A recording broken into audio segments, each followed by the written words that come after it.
পিছিয়ে পড়া পুরুলিয়া আর কিন্তু পিছিয়ে নেই। ছৌঝুমুর পলাশের দেশ এই পুরুলিয়া এখন গোটা রাজ্যের প্রয়োজনের ইতিহাসে শীর্ষ স্থান দখল করে রয়েছে। আজকে এখান থেকে তৈরি হচ্ছে ছোট বড় নানান ক্রিয়েটার। আজকে আমি এই পর্বে তোমাদের সঙ্গে পরিচয় করাবো পুরুলিয়ার ছোট্ট শহর সাঁওতালডির ছোট্ট এক গ্রামের ছোট্ট এক ভাইয়ের সাথে, যে বর্তমান পুরুলিয়া ইউটিউবের ইতিহাসে এক উজ্জ্বল নক্ষত্র। যে ভাইয়ের কাছে রয়েছে বর্তমানে 4টা সিলভার প্লে বাটন ও একটা গোল্ডেন প্লে বাটন। ও সেই যে জার্নি, যেটা খুব কম সময়ের মধ্যে, সেই জার্নি সম্বন্ধে আজকে জানবো এই ভিডিওতে। ও জানবো আমরা যারা নতুন ইউটিউবে আসছি বা যেসব ভাইরা নতুন ইউটিউব করতে চলেছে তাদের ব্যাপারে ভাই কি সাজেস্ট করে বা কি পথ দেখায় আমাদেরকে, সেসব সম্বন্ধে জানবো আজকের এই ভিডিওতে। চলো ভিডিওটা শুরু করি। যারা এখন নতুন আসতে চাও ইউটিউবে, আপাতত বলবো মানে কষ্ট করে ভিডিও বানাও। যে আমার কাছে ক্যামেরা নাই, ভালো একটা মাইক নাই। আমি মনে হয় যে ফার্স্ট আমি এই যে পুরুলিয়াটাকে ড্রোন দিয়ে আমি এক্সপ্লোর করছি প্রতিটা জায়গায়, গাউরি খাল বা এই সূর্যটা ঘুরে এলাম, মাঝখানটা ফলস, এগুলো মনে হয় যে ড্রোন দিয়ে এক্সপ্লোর করা নাই।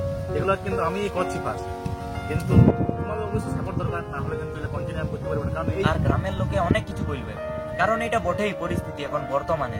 যেমন আমি যেমন ইউটিউবে আসছিলাম তখন অনেকেই অনেক রকমের কথা বলেছিল যে তুই আরো কি ইউটিউবার হবি রে, তোর আরো কি আছে, কিছু আছে থোড়ে। তো সকলকে নমস্কার। এখন আমি আছি পেছনে ব্যাকগ্রাউন্ড দেখে হয়তো অনেক আন্দাজ করতে পারছি। এখন আমি আছি সাঁওতালডিতে। তো সাঁওতালডিতে আছি আমি মনোজিৎ ভাইয়ের কাছে। তো মনোজিৎ ভাই একেবারে একটা সাধারণ সিম্পল পরিবার থেকে মানে জন্মগ্রহণ করেছে, কিন্তু বয়স খুবই কম, যেটা তোমরা দেখে বুঝতেই পারছো। আমার থেকে খুবই কম বয়স, মোটামুটি 18-20 বছর হয়তো বয়স হবে। তো তার এখান থেকে জানবো তো তার এই যে এত এখানে তো মোটামুটি একটা নিয়ে এসেছি, বাকি আরো 2-3টা প্লে বাটন ঘরে আছে সিলভারগুলো, গোল্ডেন একটা। তো আমাদের হয়তো পুরুলিয়াতে 4 থেকে 5 জন মোটামুটি গোল্ডেন প্লে বাটন হোল্ডার আছে, 3 জন আছে। তো তার মধ্যে কিন্তু মনোজিৎ একজন। তো সেই মনোজিৎ ভাইয়ের হালকা একটু জার্নিটা শুনবো যে কিভাবে শুরু হয়েছিল, আরো কিছু ভিডিও দেখে বা কিছু থেকে মোটিভেশন পাইছে, সেই সব ব্যাপারগুলো নিয়ে একটু জানবো মনোজিৎ ভাইয়ের কাছ থেকে। ভাই বলছিল যে সাঁওতালডিতে নাকি কোনো ন্যাচারাল প্লেস এরকম নাই, চারদিকে কৃত্রিম সব জায়গা। তো আমি ফাইনালি একটা জায়গা খুঁজে পাই, যেটা তোমরা দেখতেই পাচ্ছ কি সুন্দর জায়গাটা, একটা গাছতলা আছে বেশ সুন্দর। তো সে যাই হোক, এখন ভাইয়ের কিনে একটু জার্নিটা শুনবো, মোটামুটি কবে থেকে কি শুরু করেছি, কি ব্যাপার। সর্বপ্রথমে জোহার সবাইকে। আমার নাম হচ্ছে মনোজিৎ মাহাতো, আর আমার ঘর সাঁওতালডিতেই। সাঁওতালডির পাশে একটা ছোট গ্রাম আছে, ওইখানেই আমার ঘর। তো বেশিরভাগ ছেলে মানে এখনকার ছেলে সব মোবাইল এডিকশন। ওই মানে মোবাইল এডিকশন মানে কি একটা গেম, ফ্রি ফায়ার গেম সবার মনের মধ্যে বসে গেছিলো এই লকডাউনে। কিন্তু এই গেমটা আমারও লাগিয়েছিল, এডিকশন লাগিয়েছিল, এটা লকডাউনের আগেই লাগিয়ে গেছিল। লেখাপড়াও প্রায় মানে কি বলবো একদম জহর নামে চলে গেছিল এই গেমের কারণে। তারপর ওই গেমের ভিতর থেকে দেখি মানে ইউটিউব সম্বন্ধে ওই গেম থেকেই নলেজ আসতে শুরু করে। তারপর বাড়ির পাশে আমাদের একটা দাদা আছে, ও ইউটিউবে কাজ করতে অনেকদিন আগে থেকে। তারপর মনে হলো যে না, আমার কাছে একটা স্মার্টফোন আছে, তাহলে আমিও নানা রকমের ভিডিও বানাতে পারবো। ফার্স্ট মোটিভেশন ওর কাছ থেকে? ফার্স্ট মোটিভেশন হচ্ছে আমার দাদা। আমার দাদা মানে ইউটিউবে কাজ করে মোটামুটি ভালোই সাবস্ক্রাইবার করেছিল, কিন্তু কোনো মানে ফ্যামিলি সিচুয়েশনের কারণে আর কন্টিনিউ করতে পারেনি। এটা বেশিরভাগ অনেকের সাথেই হয়, কিন্তু মানে আমাদের ফ্যামিলি সিচুয়েশন এতটাও। দাদার নাম হচ্ছে সুখেন্দু মাহাতো। মানে আমার দাদা গানও লিখে, এখন বর্তমানে দেখবে অনেকেই গান বাইর হয়েছে, যার মধ্যে সবচেয়ে পপুলার যে গানটা হচ্ছে ওইটা হচ্ছে আমার পুরুলিয়া গানটা। সবাই শুনেছ হয়তো দুর্গা পূজার সময়, ওই গানটা আমারই দাদার লেখা। তোর কাছ থেকে মানে ফার্স্ট ইউটিউব জার্নিটা মানে শিখে শুরুটা। তারপর মানে ইউটিউবে প্রথমে তো কোনো মানে ইন্টেনশন নিয়ে আসিলেন যে এটাই করবো বলে। ধীরে ধীরে নানা রকমের জিনিস ট্রাই করতে থাকি, যেমন ফ্রি ফায়ারের ভিডিও বানাই। তা ফ্রি ফায়ারের ভিডিও যেমন শেষে বানাইতে শুরু করি, তার আগেও নানা রকমের ভিডিও বানাতে, ফানি কন্টেন্ট, অ্যানিমেশন। তারপর আমাদের পুরুলিয়াতে যে চঙ্গাই আছে, চঙ্গাইয়ের মতন ডাবিং ভিডিও বানাইছি আমি এক সময়। প্রায় মানে 2019 থেকে নানা রকমের কন্টেন্ট ট্রাই করেছি, কিন্তু মানে ইউটিউবে যে একটা কনসিস্টেন্সি দরকার ওইটা করতেই পারছিল না, মানে একটা মোটিভেশনে আসছিল না। তারপর বহুত রকমের ট্রাই করে তারপরে ভাবি যে একটা ফ্যাক্ট চ্যানেল খুলবো, কারণ 2020 লকডাউনের সময় ফ্যাক্ট চ্যানেল বিশাল চলছিল। আর ফ্যাক্ট চ্যানেলে খুব তাড়াতাড়ি চ্যানেল গ্রো হয়েছিল, খুব তাড়াতাড়ি মানে। তো আমি বলি কম সময়ের মধ্যে তাইলে আমাকেও এত বেশি সাবস্ক্রাইবার করবো, প্লে বাটন লিব, ওই জন্য আমি ফ্যাক্ট চ্যানেল শুরু করি। কিন্তু ফ্যাক্ট চ্যানেলে প্রায় এক বছরের মতন খাটলি। 1 বছরে খাটার পর তারপর আমার উচ্চ মাধ্যমিক পরীক্ষা চলে আইলো। তখন ওই পরীক্ষার কারণে 3-4 মাস মানে ফোনে রিচার্জ করি নাই, ওই কারণে ভিডিও পোস্ট করতে পারলি নাই। তখন ওই চ্যানেলটা মানে প্রায় ডুবে গেল, একদম ডাউন হয়ে গেল। তখন ওই চ্যানেলটাও ছাড়াই গেল। তারপর দেখলি না উচ্চ মাধ্যমিক পার হয়ে গেছে, তারপর মানে এমন সিচুয়েশন হয়ে গেল যে পরের বছরটা আমার 1 বছর গ্যাপ চলে গেল, না কোনো কলেজে ভর্তি হইতে পারলি না, একটা কারণবশত কলেজে ভর্তি হইতেও পারি নাই। তো বলি একটা বছর কেন আমার ওয়েস্ট হয়ে যায়, তখন আরো ঘুরে ইউটিউবে আমি আলি। তো সেই সময় যে ইউটিউবে আসি পুরা একদম মানে সেই সময় পুরা ফ্রেন্ড জোন পুরা শেষ আমার, খেলাধুলা জীবনে ছেড়ে দিয়েছিলি, মানে জীবনে কোনো মজাই করতে নেই, পুরাপুরি ইউটিউবটার উপর একদম সিরিয়াস হয়ে গেছিলি। ওই কারণে দেখছো ইউটিউবটার জন্য আমি সিরিয়াস হয়েছিলি বলেই আজ এইগুলা আমার হাতে আছে, না হলে মনে হয় এগুলা আমার হাতে আজকে থাকতো না। এরকম ভাবেই মানে ইউটিউবে গ্রো হয়েছি। আর আপাতত এখন আমার দুটাই চ্যানেল আছে, একটা আমার চ্যানেল, একটা দিদির চ্যানেল, বাস। তারপর তাহলে এখন তাহলে কিরকম মনে হয় যে মোটামুটি এটা বললাম যে পুরুলিয়ার বুকে 3 জনের কাছে গোল্ডেন প্লে বাটন আছে, তো তার মধ্যে তুমি একজন, তো সেটা কিরকম মনে হয় নিজেকে, মানে সেলিব্রিটি টাইপের কিছু কি ফিল হয়, বা কেউ ছবি তুলে আসি নিয়ে সঙ্গে, বা এই টাইপের কি মানে মোটামুটি হয় এখন পর্যন্ত কি দেখা গেছে ঘরে যে কেউ আসছে ছবি তুলে যাচ্ছে, যেমন আমিও এসেছি সেরকম টাইপের কি এর আগে হয়েছে বা হয় কি? না সেরকম কিছু হয় নাই, তবে এরকম মোটামুটি প্রায় আশেপাশে যে গ্রাম আছে সবাই মোটামুটি আমাকে চিনে, মানে সেরকম আমি কিছু করি নাই, শো অফ করি নাই যে আমার কাছে এরকম ব্যাপার আছে, এরকম আছে ঘরে যে সব সময় দেখাবো লোককে, দেখাই বলবো, ওইরকম কোনোদিনও করি নাই। অনেকেই বলে যে ছবি তুলবো প্লে বাটনের সাথে, তাকে সবসময় যেমন অনুরাগ দেয় যে আমাদের বাড়িতে এসেছে তার জন্য সাথে প্লে বাটন নিয়ে বাইরে হয়ে গেছি আমরা ভিডিও বানাবার জন্য। এরকমই বানাইছি আরো 2-3 জনের সাথে ভিডিও, তারাও আমাদের দাদা বন্ধুরাই ছিল, বাস। তো ভাইয়ের সঙ্গে আমার যোগাযোগ হয়, আমাদের একটা ইউটিউব মিটআপের একটা মানে চলছে, মানে প্রিপারেশন চলছে, তো সেখানে একটা গ্রুপ খোলা হয় যেখানে আমাকে কৈলাস দা ফার্স্ট অ্যাড করে হোয়াটসঅ্যাপ গ্রুপে।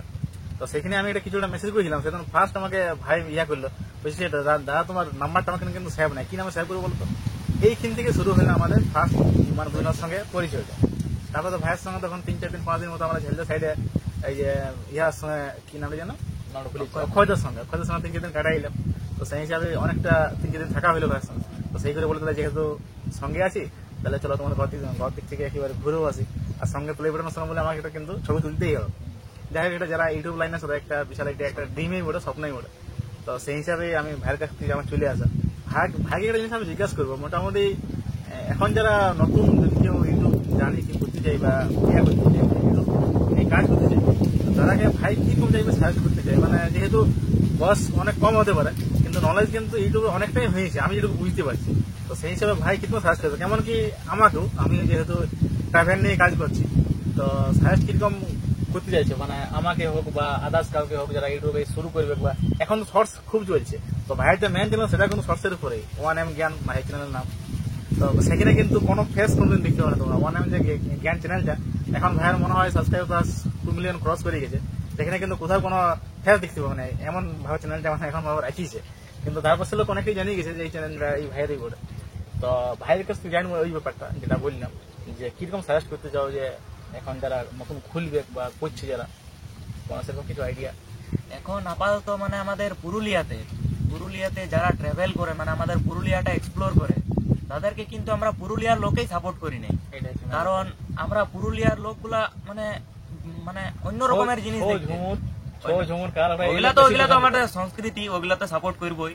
কারণ যারা আমরা ট্রাভেল করে ব্লগ বানাচ্ছি, মানে পুরুলিয়াটাকে এক্সপ্লোর করছি আর কি, তাদেরকে দেখছি খুবই কম সাপোর্ট করছে পুরুলিয়ার লোকই। আর এরকম লোককে সাপোর্ট করা দরকার, কারণ আমরা নিজের পুরুলিয়াটাকে তুলে ধরছি একটা ভিডিওর মাধ্যমে। এরকম লোককে যদি সাপোর্ট করতে চাও তো আপাতত তখন মানে আমাদের নিজেদের জায়গাগুলোকে আবারও ভিডিওর মাধ্যমে দেখতে হবে, বুঝলি। আর এরকম যে যারা এখন নতুন আসতে চাও ইউটিউবে, আপাতত বলবো মানে কষ্ট করে ভিডিও বানাও।